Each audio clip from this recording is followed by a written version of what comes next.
অনেকেই আছেন যারা ফেসবুক কিংবা ইউটিউবে কাজ করতে চান, কিন্তু ভয়েস দিতে চান না, নিজের ভয়েস। তো মিউজিক ইউজ করতে চান। আসলে আমরা যারা নতুন ফেসবুক পেজ কিংবা ইউটিউব চ্যানেল খুলি, তারা আসলে বুঝতে পারি না যে কিভাবে মিউজিক ইউজ করলে কপিরাইট আসে না। তো আমি একটা সিস্টেম জানি, একটা ট্রিক্স জানি, একটা ভাইয়ের কাছ থেকে শিখেছিলাম। তো আমি ওই ট্রিক্স ফলো করে 2-3টা ভিডিওতে দিয়েছিলাম। তো আমার কপিরাইট আসেনি, তাই ভাবলাম আপনাদের সাথেও একটু শেয়ার করি।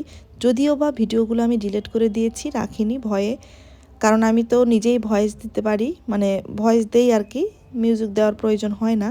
এজন্য আমি ভিডিওগুলো রাখিনি, জাস্ট একটু পরীক্ষা করার জন্য দিয়েছিলাম। যাই হোক, ট্রিক্সটা আপনাদের সাথে শেয়ার করব আজকে। তো যদি কারো মিউজিক দেওয়ার ইচ্ছা হয়, তাহলে আমি মনে করব যে কোনো ইউটিউব কিংবা ফেসবুক থেকে যখন আপনারা গানটা শোনেন, মিউজিকটা শোনেন, ঠিক তখন মোবাইলের স্ক্রিন রেকর্ডারটা অন করে নেবেন। যতটা মিউজিক কিংবা গান আপনার প্রয়োজন, ঠিক ততটা রেকর্ড করে নেবেন। তারপরে যখন ভিডিওটা এডিট করবেন ইনশর্ট কিংবা ক্যাপকাটে, তখন ভিডিও ক্লিপটা নিয়ে যেয়ে জাস্ট যুক্ত করে দেবেন, হয়ে যাবে।